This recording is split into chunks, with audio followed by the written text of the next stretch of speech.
Hey, thank you everybody for joining us today. This is the JEMS Spotlight. I have with me Stephen, and I'm gonna butcher it, but oh well, Zachar. Perfect.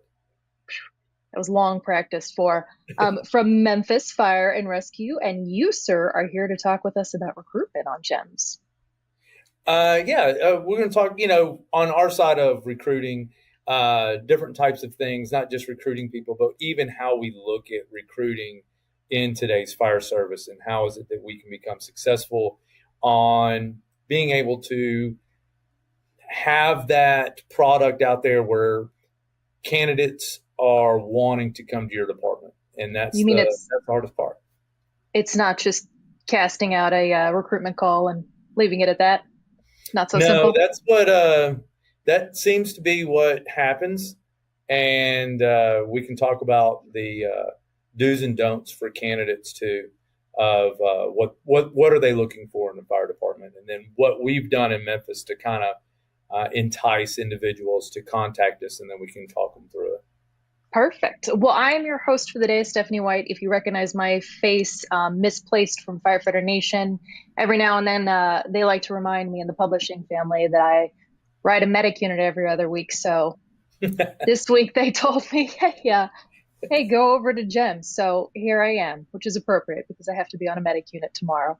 Um, if you've been hiding under a rock, which I'm guessing most GEMS listeners have not been, we're having a nationwide recruitment problem. This isn't just something for larger or smaller departments. This is something that we're seeing really everywhere in the nation, except for a couple key departments that really seem to be doing it well, not only with recruitment, but retention. And that is why we wanted to talk to you today, because you seem to have mastered, or at least be close to mastering, a really good system for finding quality candidates, streamlining it, and getting them on the job. So, Stephen, step one, where do we start? Step one is you have to start with a firefighter or a firefighter paramedic to be able to go and find other firefighter paramedics, You right? got to have that testimonial. Right. So no matter whatever your department's needs are, if it's looking just for firefighter, but let's face the facts. Today, it's EMS and fighting fire on the side, right? So everybody wants a paramedic because it's that way. It doesn't matter. It is what it is. And most cities, and including Memphis, what we allowed was HR departments for your city to be a part of that talent management that's looking for the firefighter, or going out there and doing the recruiting events, going to the high schools and going to job fairs and expos and all those things. But it was HR employees, not the actual individuals. Now, every once in a while, you would be able to, you probably have done it, gone to a career fair on a piece of equipment that somebody made a phone call, and now, they've gone through the chain of command, and now engine one has to be at XYZ high school to go talk to the high school students. You don't want to be there. It's interrupting your nap time. And so that interaction is really horrible. And then the other part of this is when you ask another firefighter inside your fire station, sitting at the kitchen table where everybody knows everything about everything, right? And you got the table lawyer inside your fire station, and you ask them about benefits, and they have no clue about the benefits. They're just bad, right? They're just bad benefits. And so when you interact with that engine company at those events, they can't explain benefits. They really don't know how your retirement works. They don't know how the healthcare works, all these important things. And then just like the HR person, they don't know the 24-hour shifts. They don't understand how what it's like to go up and down the street in the middle of the night, sleepless nights, risking your life. They don't know all that stuff. And so you kind of have to start back at the beginning, and inside your recruitment team, you need to put somebody that is, one, passionate about the fire service, passionate about the city in which they work, and passionate about the person on the other end of the table. Because it's not just about putting butts in seats. It's not just about filling quotas. You're providing a service level for your community that is going to make a difference inside that community. So it has to be the right candidate. And you have to take care of that candidate in today's world. You don't have 5,000 people lined up like we did 20 years ago, right? So you have to kind of start over at the very beginning and kind of peel it back, the onion, and get down to the core of it. And once we did that in Memphis, and honestly, what happened was I left the Memphis Fire Department, took a lateral position in 2016 out to Colorado. And when I got out there, it was a lateral position, right? And it was, the word lateral was very rare in that time frame.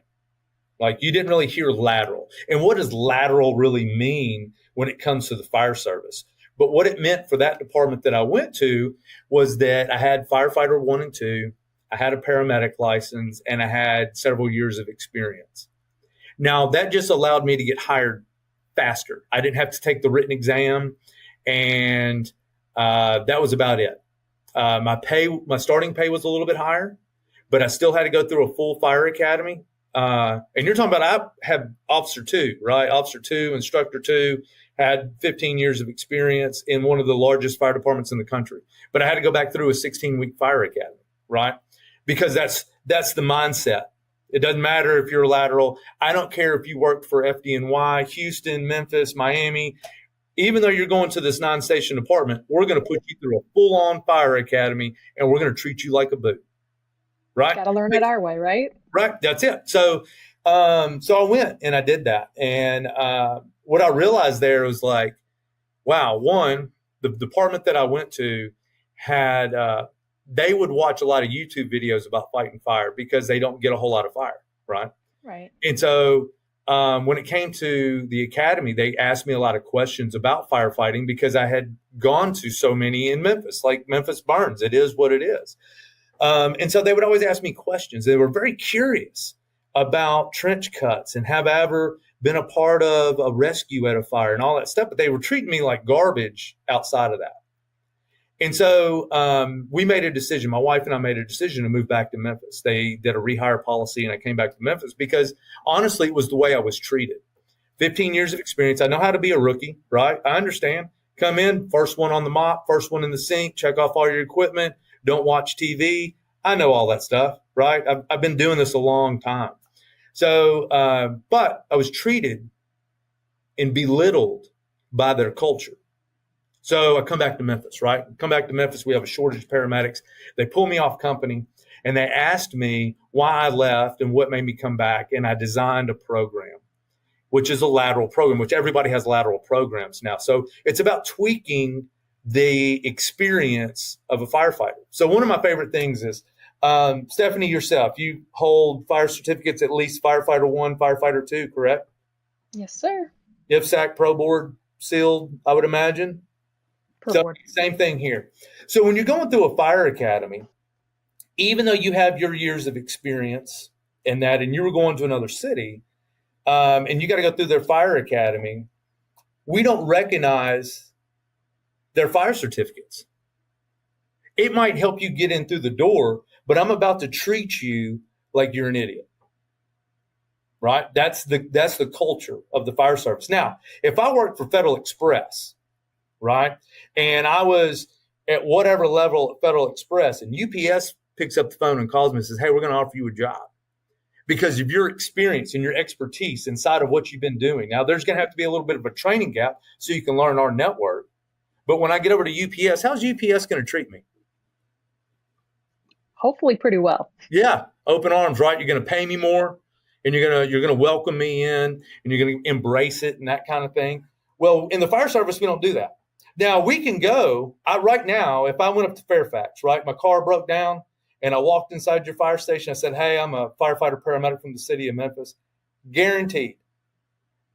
Everybody in your station would be trying to figure out how to get my car fixed. How's your wife and kids? We're going to take care of you. But let me come on your fire department as a new employee, and you're going to treat me like garbage. And here's what's interesting about that is National Registry. We have a National Registry for paramedics so that that doesn't happen, so that they then can slide onto an EMS-based department or wherever and fall into the same role with simply a protocol update. So That's exactly right.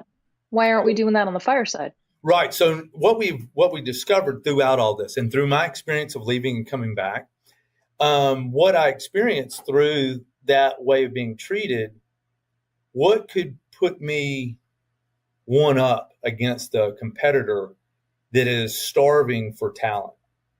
Well, let's just start with the basics. Let's not treat people like garbage. Let's try that.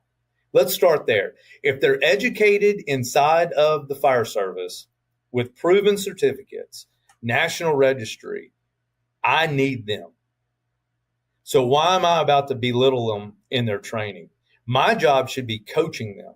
My job should be building them up. Now, if the individual is not a worker and the individual doesn't want to abide by our traditions and our standards, then that's a different story. You don't have to cater to them. You just got to treat them with respect. We do it with our firefighters from other cities whenever you run into each other at a conference, FDIC, you're high-fiving, you're drinking beer, you're doing all the things. Let them be your new employee. You're learning at FDIC too. yeah, sure. Yeah. So anyway, so we went back, and if we have these certificates, then how do we build it to where we treat it a little bit differently? How do we advance their training, right? Instead of it being a rookie academy, let's make an advanced academy. Let's put that individual that holds those qualifications through the down and dirty of what Memphis is. Let's see what their skill set is up front. And then let's reinforce whatever they're weak on. And then guess what? If that individual might have more knowledge, even though I'm an instructor and I have over 20 years experience, that individual might be able to teach me something. So let's start learning and working together inside that academy as we're preparing them to move into the field and start working for the city of Memphis. Right. So that was part of what we designed. Now, what I've also discovered inside of all of this, how do we get hired onto a fire department? What's the traditional way of getting hired onto a fire department? You get your written, you get your CPAT, you get your psych, you get your physical, you got your polygraph. That's exactly right. It's all garbage. Okay? It's all garbage. And I'm going to tell you why it's all garbage. And people are going to think, this guy's lost his mind. I've hired over 800 people from 40 different states since 2017. 800 more than me. And not only that, they're all EMS licensed individuals that I've hired. That number that I've been a part of hiring comes from somebody that has at least an EMT license. Now let's talk about the written exam, right? And I know just in conversations that Stephanie, that you and I had a few weeks ago, we were talking about the written exam, and there's all these companies out there that will sell you their written exam. You can look at all the companies. I'm not going to name them because I'm not going to throw anybody under the bus. But when we look at the written exam, what I can prove to everybody in this country right now, anybody that we hired from 2 different companies, from the time period of 2022 to the last class that we hired in February, we hired 196 regular recruits. They have zero experience, no EMS experience, no nothing. So they take the written exam. The written exam is supposed to be a cognitive level and to keep you from getting sued over discrimination through gender or race. And that's the reason why cities use these companies to do these written exams. 196 people. We lost 48.96% of that 196 within their first year of employment because they can't pass EMT school. And I say they can't pass EMT school, maybe not just cognitively, but their attitude, they showed up late. They did all of the things that we can't have inside the fire service, because inside the fire service is about integrity and positive attitude and hardworking. And so that gets demonstrated inside that fire academy, inside that EMT portion, right? But they took the written exam, and that written exam said that they were the top of the list from taking that written exam. So I can prove to everybody, I have the data. What should we be doing instead of taking a written exam is allowing candidates to apply and be interviewed if they've already passed the national registry. Because that's really what you're trying to hire anyway, is someone that can pass that national registry, because we need them to be EMS workers. That's what really sets the standard. How many departments right now are hiring in the United States right now? It's 3,200. 3,200 fire departments are hiring today. I wonder how many of them are understaffed as well. Look at their overtime. That's 3,200 hungry fire departments. That's exactly right. And then on top of that, right, they all want the EMS worker, right? And I don't know, and I'd love to go back to like in the 60s and talk to the people that decided that we're going to put firefighters as EMS workers, because that's really the Achilles heel of the firefighter, right? Firefighters do not want to ride that ambulance. Right? You go to any fire department in the country right now and you ask them what's the worst thing about their job, and they'll say, "Ride in the ambo." Yeah, exactly right. Ambulance drivers here. But you ask any firefighter how their fire department gets funded. Well, sure. Well, what's 90% of your call volume? Billing on the ambo. That's exactly right. So, you know, it's understanding what your issues are, and then understanding to break the traditional cycle that bogs it down. So we go back to the written exam. The written exam, throw it out the door. You can throw it out the door. Out of 800 people that we've hired here for the city of Memphis through this program, you know how many times we've been sued? Zero.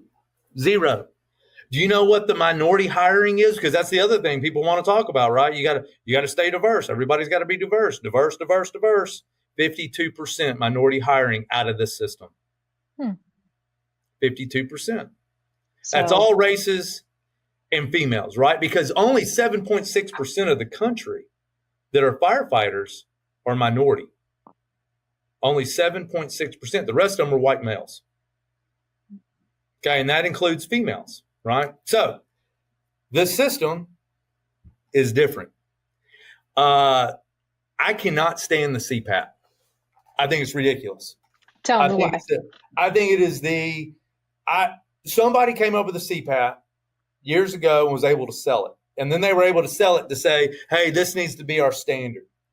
We can go right now, Stephanie. You and I could hop in my car, go over here to Fire Station 13 down the street. I could wake everybody up because it's nap time there. I could wake them all up and say, hey, we're going to run the CPAP today. And you're going to have to run this thing in 10 minutes and 28 seconds or whatever that time frame is, or you're going to lose your job. What do you think the percentage of those individuals that are asleep right now at the fire station number 13 here in Memphis could run through the CPAP right now? Not answering that in case I ever meet the guys who work at Fire Station 13. Well, I could tell you it'd be a very low percentage, right? But guess what? Those tones are going to drop sometime this afternoon, and they're going to go work a house fire. So why is it that we're allowing a standard to be set to eliminate someone that has the desire to get on that piece of equipment and go risk their life to put out a fire? You can eliminate individuals during their training that do not want to comprehend with the physical standard of pulling hose, pulling sealant, and putting fires out. But here's the next question. If we don't have a physical standard, what offsets a potential financial loss if listen, there are plenty of smaller people on the job who can do the job, but let's say we have someone who weighs 90 pounds and is 4'10", who we then hire and put in the academy, and they simply can't physically do the mechanics of the job. Wouldn't CPAT have helped with that cost savings on the front end, saying, hey, listen, this person's, because the CPAT to me is the bare minimum. It's the bare minimum. If you struggle with the CPAT, you're going to struggle with the academy. That's my devil's advocate for the day. Yep, I love it. Okay, so when we look at the physical standard, does there need to be a physical standard? Absolutely, there needs to be a physical standard. I just don't think it's the CPAT. But what I think you do is you go in and you assess the individual. You don't eliminate them from having an opportunity when you're starving for people to get on your fire department to provide a service level. So we're eliminating candidates off the bat because they can't pass the CPAP. But what if you put in a physical standard that is coachable? And then you tell them, when you start the fire academy, you're going to have to get to this level in order to graduate out of the fire academy. Well, it's 2025. Why do departments not have a resource guide? I mean, you've got 1,000,001 buff people on YouTube. Why have we not curated some sort of toolkit that we can hand out to candidates saying, listen, here are these videos that you can follow that are workouts that mimic what you're going to be doing in the academy. Do them every day, reach this level, do these motions, do these strengthening exercises and cardio exercises. And that's going to lead you up in your prep time, your 4 months, your 3 months, whatever, to the academy to be successful. That's the simplest thing in the world, and it's free. And guess what? And when we did that here in Memphis, our candidate pool shot through the roof. And I'm going to pull this right here. Excuse my leaning over here. That was not a setup. I genuinely didn't know you guys did. So what we did is we designed a matrix. And inside this matrix, it involves simple things, running, push-ups, planks, step-ups, all these things, right? It's the matrix. And so you take that score from the matrix and you show the individual, today, your score was a 25, collective score of this matrix. But by the time you get out of the fire academy, you have to have at least a 75 or better. And if you don't think you can get there, then don't even come to the fire academy. But I'm not going to eliminate you from being able to try. Let me coach you. And have you guys found you're having a lot of people fail out, or? You have the ones that you originally thought might fail out. Does that make sense? The ones that when they first did the matrix, you were like, there's no way. They're not going to put forth the effort. But I'm not going to take your opportunity away from you. That's what the CPAT does, is it eliminates an opportunity from up front. This guides individuals to, hey, you can learn to run faster. You can learn to do more push-ups. You can learn to do more step-ups. You can learn to do these things if you want to. But what we're doing inside the fire culture now is eliminating them from the get-go. And I think that's wrong.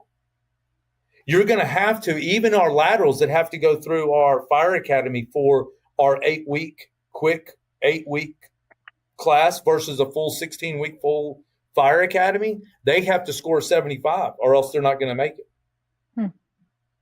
Right? So instead, like I said, don't eliminate the individual up front.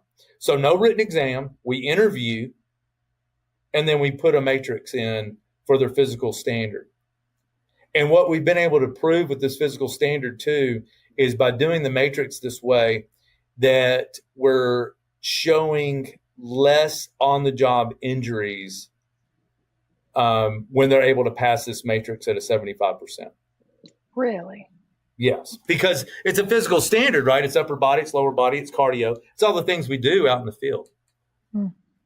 So by doing that, and then how long does it take for a candidate from the time they put in an application for any major metropolitan fire department in this country? What do you think the typical time frame is from the time the application gets submitted on the internet to the time they get a phone call about the beginning of their hiring process, and then go through the hiring process until the day they're sitting inside day number 1 orientation at the fire academy? I am not the one to ask because I was a 19-year-old female medic when I got hired, but I'm going to go ahead and guess between 6 to 12 months. Absolutely, right? So in today's time, that's a eternity because we're a TikTok nation. Right? I'm scrolling, man. I don't even want to watch a video for more than 5 seconds. I'm scrolling to the next one.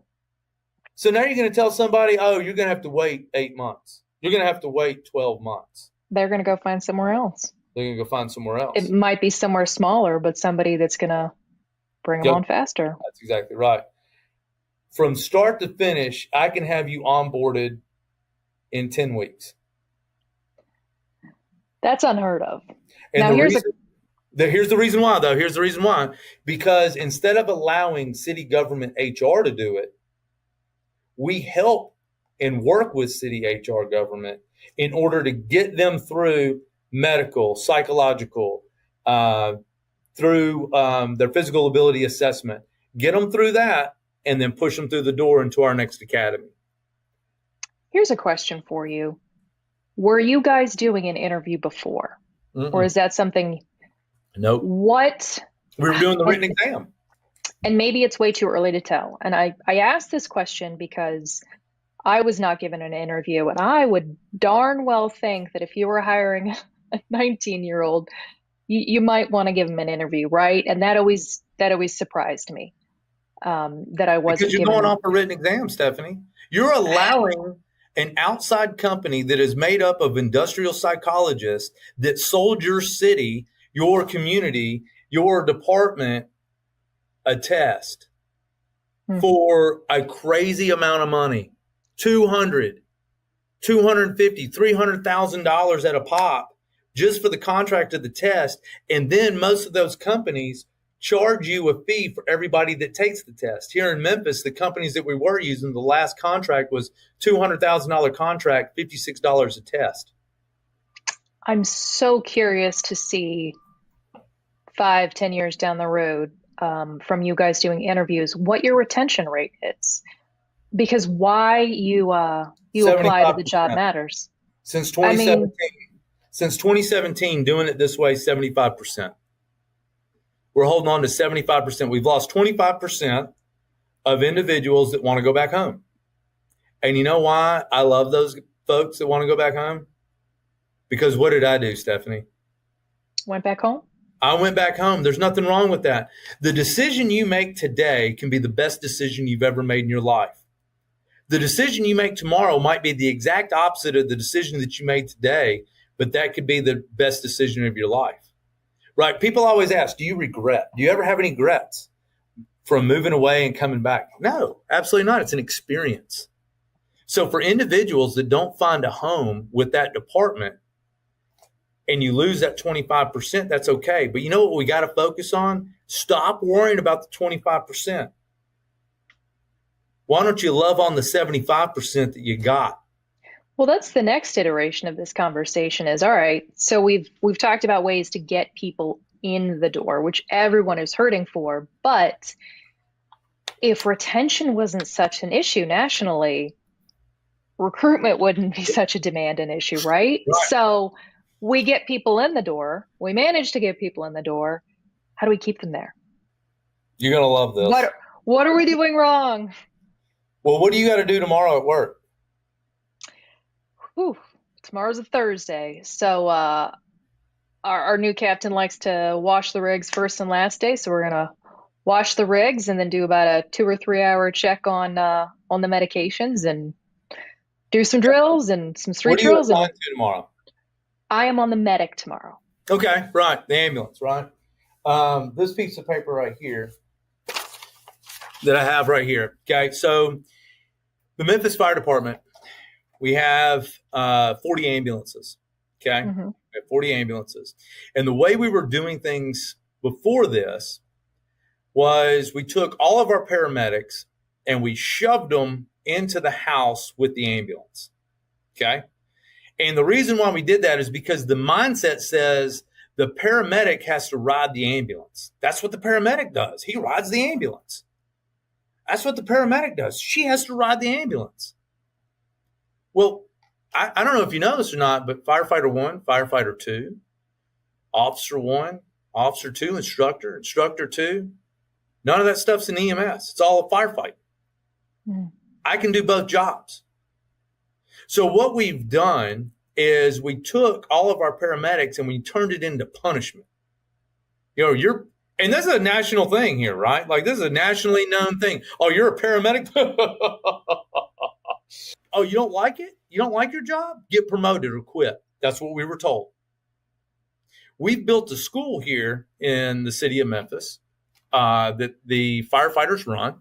And it's a accredited college through the state of Tennessee to teach EMT, advanced EMT, and paramedic school. Okay.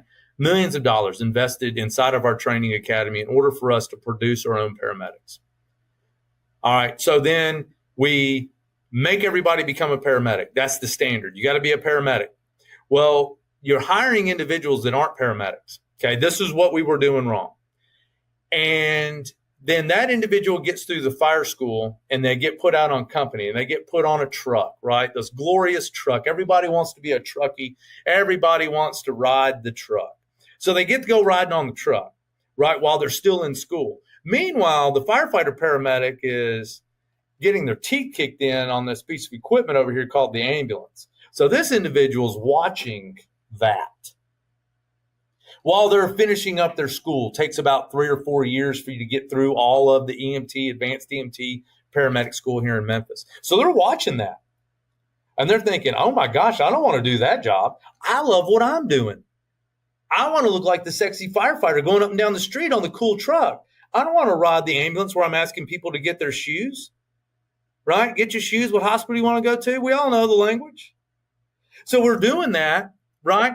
And then so that person goes through our school that we spent all this money on. We've been paying them to get to this education point. And then as soon as they got their paramedic license, what were they doing, Stephanie? Stuck on the bambo. Yeah. And then how long does that last before they go find somewhere that doesn't have that? Right. So 6 months. Right. Yeah. Oh, I'll go to the suburbs. They don't have their own transport service. Heck yeah. What, I can make almost the same amount of money? Heck yeah, I'm going to do that. So as a firefighter paramedic, and people absolutely that are not paramedics hate what I'm about to say, but everybody can ride the ambulance. BLS ambulances is where we need to be at. Put your paramedic on the piece of equipment. It's a privilege to have ALS care with your paramedic on that piece of equipment, because I can prove to you here in the city of Memphis that has 40 ambulances and we have 72 pieces of equipment running around. Why don't we put all of our paramedics on the 72 pieces of equipment that can make any address in the city of Memphis in 3 to 5 minutes to assess the patient first? Because those 40 ambulances are stuck at a hospital somewhere with our paramedics shoved in on them, allowing a hospital to dictate what kind of ALS care we can provide, because our paramedic is stuck on that when all of our EMTs are riding the fire truck. So let's reverse it. Let's put your paramedic, that's your highest educated medical person, on that piece of equipment to get to the address. Doesn't matter if my mom shows up on the ambulance, because if I need to ride in, I just turn this into an ALS transport. Right. So now we got a higher quality of care immediately. So by doing this system, we started this in 2024, January of 2024. In 2022, we lost 45 paramedics that year alone.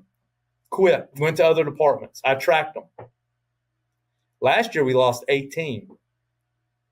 60% reduction in the attrition problem that we have with our paramedics by changing an operational standard for the betterment of the people that are paying the taxes for this department. Here's a question for you. So we do something very similar in our department. We have ALS and BLS transport units. If you're at a BLS only house, that means you are the medic riding on that suppression piece, you are golden. If you have to ride in on the AMBO because it's ALS, you do. But where it gets sticky is when your officer, your driver, is the paramedic. Do you guys reserve a bucket spot for the paramedic, or can it be the officer or the driver? It can be the officer or driver in staffing needs, but the actual goal is to make sure that there is a paramedic in that back seat. Because that is where you experience the burnout, as the backstep firefighter paramedic. Because if you're in that house, then you're stuck only on an ALS transport unit. Right. Yes, that's exactly right. So we reduced that. Now, we still have a few ALS transport units here, our rescue houses, and then some of what we call our single engine houses. But we also have our own paramedic school. So we have to have somewhere for them to ride clinicals. Mm-hmm.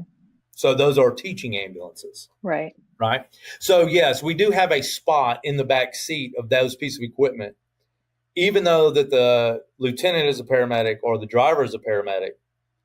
that back seat spot is held for that one spot. Now that person might have to get broke down, which is a negative, to go ride another piece of equipment to make it ALS, but they're not getting broke down to go ride an ambulance. They're going to, because there's not a lieutenant or driver at that place that has a paramedic in it. So we're trying to spread out that ALS coverage. And yes, is it a hassle if a driver has to ride in? 100%.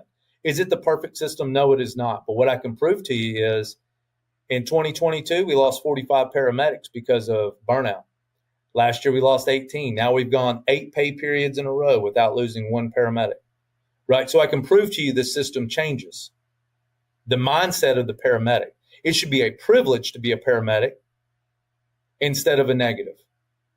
And those are the things that we've changed to get that retention level up and then our recruiting efforts up. Because one of the number one questions, too, that we get asked is, how much do I have to ride the ambulance? Well, here in Memphis, nobody rides the ambulance for more than 12 hours in a shift. You're going to rotate with someone on that piece of equipment that's inside that house. And it doesn't matter if that's BLS or ALS. No one's going to ride the ambulance for 24 hours. Why would we do that? That I love. What's interesting is, it's 2025. The way we look at EMS, it's long overdue for a restructuring. When I came in 20 years ago, going through paramedic school, it just, you were riding the system I was in at the moment. There were only a handful of 20, and it was a DC urban department. There were only a handful of 24-hour medic units. Those guys only ever rode the medic unit. That was their life. They knew it. They loved EMS. They were fine with it because that was the brand of paramedic that was being brought in. 20 years later, we are bringing in firefighter medics. We are bringing in people who want to do both. When we are specifically forcing them to do just ALS and not giving them the chance to do fire and EMS, we're creating people who are going to leave the system. And this is a nationwide problem, is EMS needs to be viewed and trained for as fire department based. You don't have as many jurisdictions that are just fire and EMS. Those have gone by the wayside. Big cities, and that's really about it. Big cities are truly small cities that can't afford the integration.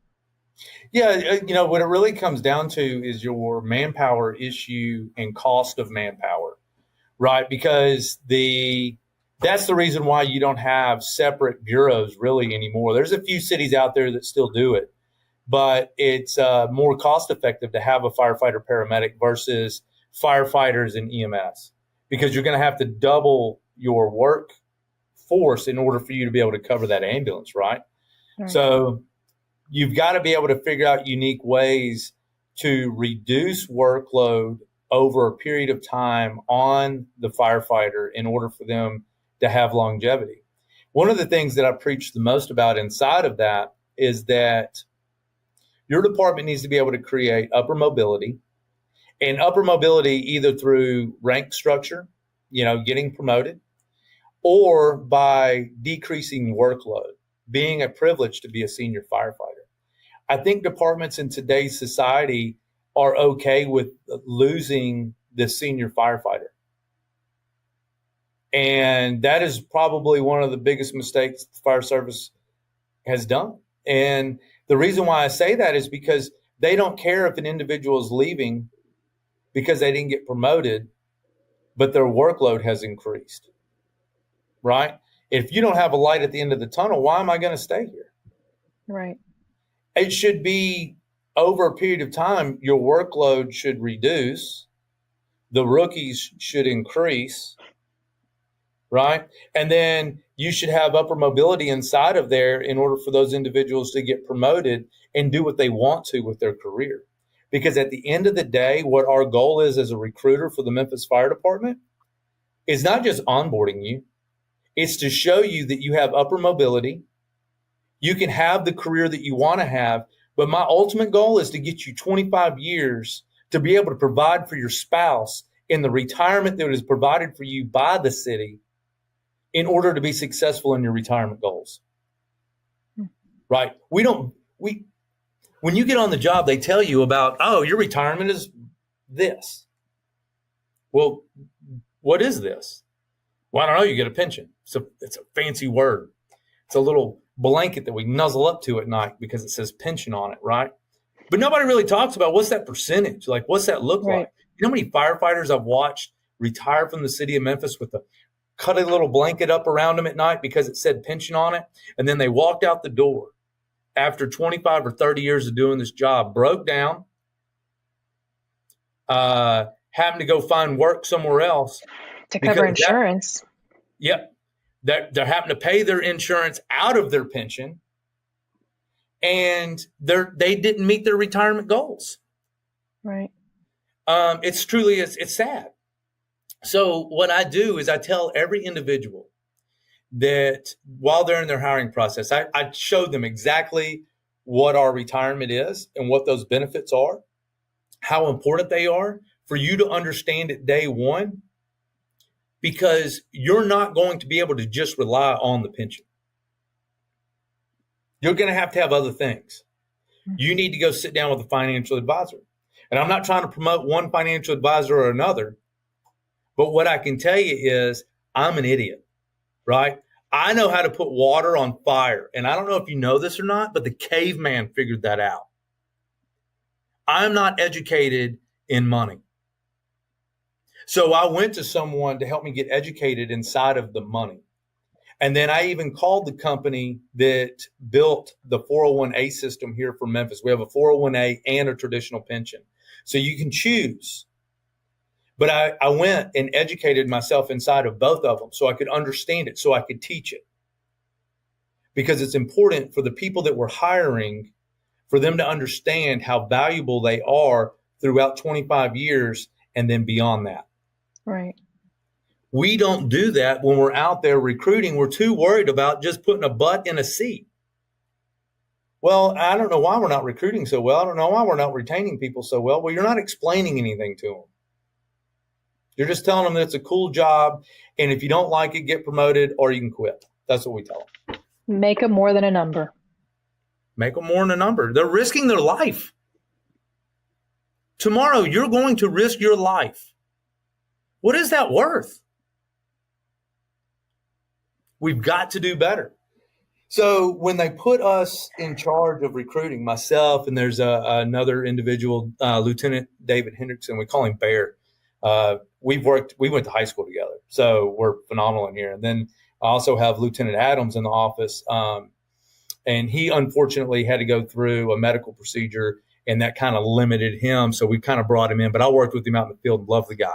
And so by having the knowledge of over 20 years of fire service and understanding benefits and understanding that written tests are garbage and understanding that there's different ways of doing things and you're dealing with a TikTok society is what has made us successful in hiring over 800 people from 40 different states at a 75% retention.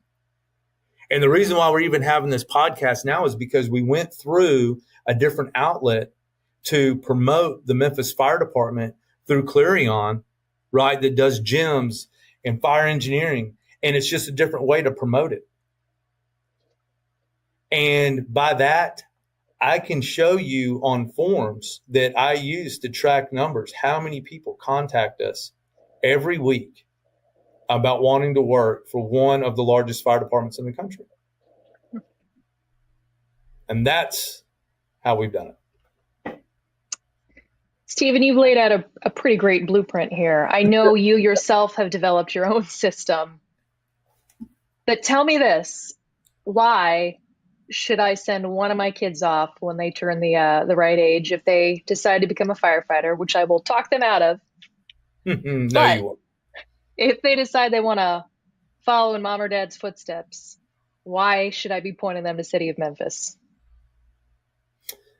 What makes you guys in your mind the best?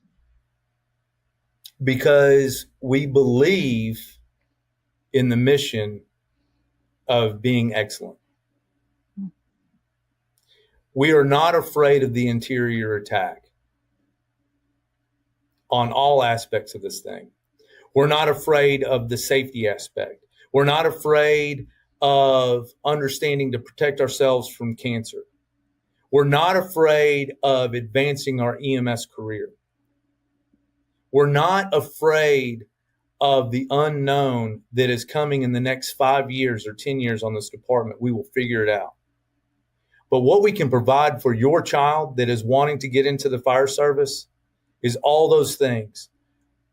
To get through a recruiting system that provides them the knowledge of what they're getting themselves into. We're going to let them have the upper mobility in different outlets. And I don't care if it's becoming a driver or a lieutenant or battalion chief or division chief, or if they want to get into fire investigations or fire prevention, they want to go to the Office of Emergency Management. If they want to become a recruiter, do they want to become an instructor? We have different pathways for those individuals to get to the end of their 25 years successfully in exactly what they wanted to do. And then at the end of it, I'm going to show them a path in order for them to provide for their spouse for their next 20 years after they walk away from this job. And when they do that, they can walk away feeling good about themselves, because when they're asked, what did they do for a living? They can say, I did all of these things. I helped people. I let people see Jesus inside of me every time that someone was at their darkest moment. And at the end, it provided for me and my spouse so we can carry on through our golden age. That is why you come to Memphis. I think you just wrapped it up perfectly, Stephen. How do people get a hold of you? So you can go to joinmemphisfire.com. And if you go there at the bottom, you have a picture at the end, at the bottom of the page at joinmemphisfire.com of myself and Bear. Lieutenant Hendrickson has our emails on there. If not, you can go to stephen.zachar@memphistn.gov and shoot me an email. And that goes for anybody. Anything that you need help with, whatever. I'm a firefighter. Your car breaks down, I'll figure out a way to get you to a mechanic, right? That's how we do things. I'm going to remember that next time I'm in Memphis. Amen to that. Well, thank you so much for joining me today on the JEMS Spotlight. And thanks for this, because it's something that we're desperately needing across the nation. And I'm not seeing too many people with the amazing blueprint that you have for both recruitment and retention. So thank you for coming on and spreading that wealth of knowledge. Thanks for having me, and stay safe out there. Okay. Gonna try.